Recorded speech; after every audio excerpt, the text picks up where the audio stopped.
Hello, my name is Joshua, and today I'm going to show you how to apply for the myDirection card. So first, you will be provided a link.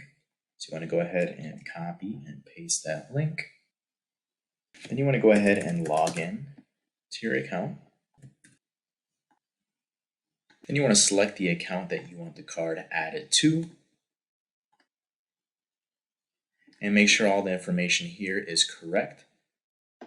And this bottom portion here, shipping address, this is just the address you want the card shipped to. So if it's the same one, you just want to click on this box. And there's a few terms and conditions that you have to read through and agree to. Once you click all those, you want to click on next. It is a $25 fee to get the card. After that, there is a $9 record keeping fee every quarter. So every 3 months, you'll be charged that. Then you want to go ahead and proceed to read through all the terms.